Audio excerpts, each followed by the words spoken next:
Let's raise the big question then. Was Aryan Khan a victim of an extortion bid? Should more heads be rolling in the NCB? Is the NCB an organization that has been corrupted? These are some of the issues that I'm going to raise tonight.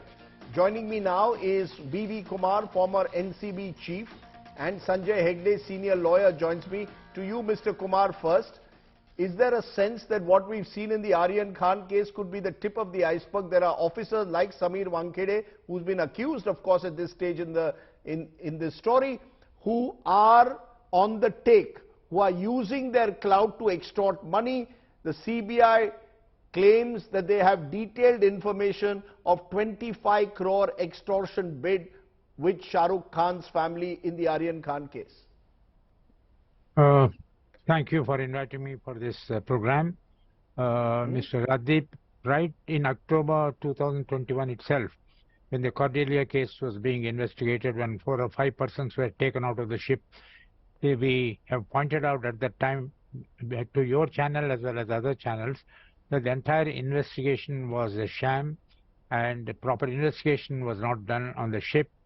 And we found also that private persons like Gosavi and others who were entering the Enforcement Directorate, almost pulling Aryan Khan and his friends into the Enforcement Directorate office.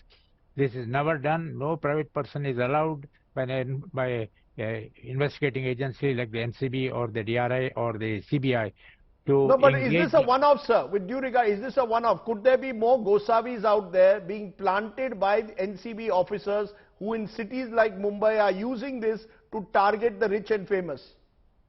Possible. You see, my possible or likely? No, possible. I won't say in every case it will happen. Normally, when an information is received, it is recorded, and the information is verified. Sometimes we have taken even 6 months to verify when an important person is involved, and then only the search operation is conducted. Not only that, we verify also all the persons who are involved, the places that has been searched, and a proper witnesses are selected. Here the witnesses were persons who were not the proper respectable persons as it should be. Some other persons were selected who are regular witnesses in such cases. This is the most unfortunate part.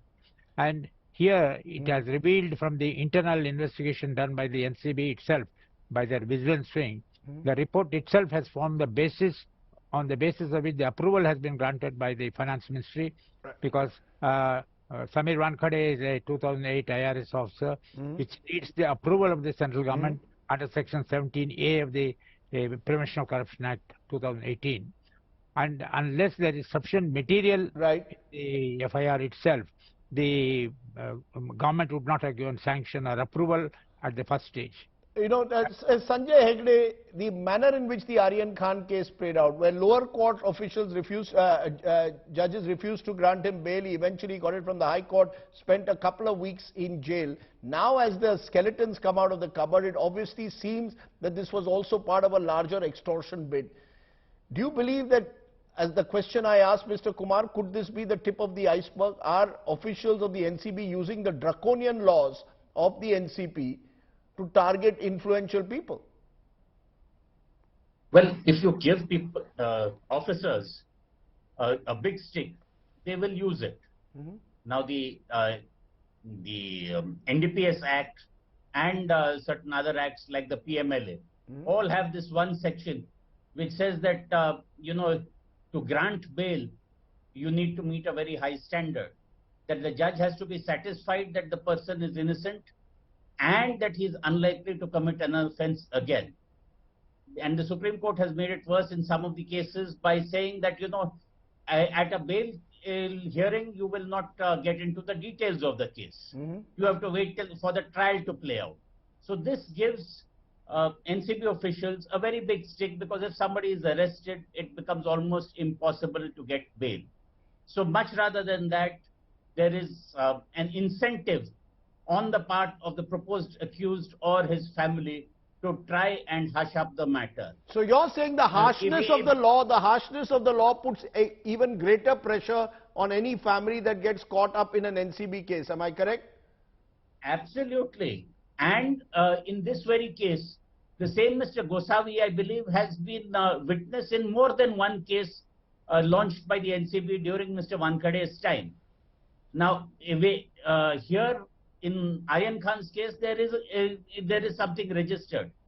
Would the NCB at least get into all the cases where Mr. Gosavi or Mr. D'Souza have been witnesses and see whether those were real cases or were they cooked up cases? You know, in a way, what we are seeing, as you said, with the Aryan Khan case is skeletons tumbling out of the cupboard. Here was Wankhede being glorified, particularly in the media, as this NCB official who was busting drug syndicates. Now it turns out that there could be this darker side where he was actually involved in extortion bids.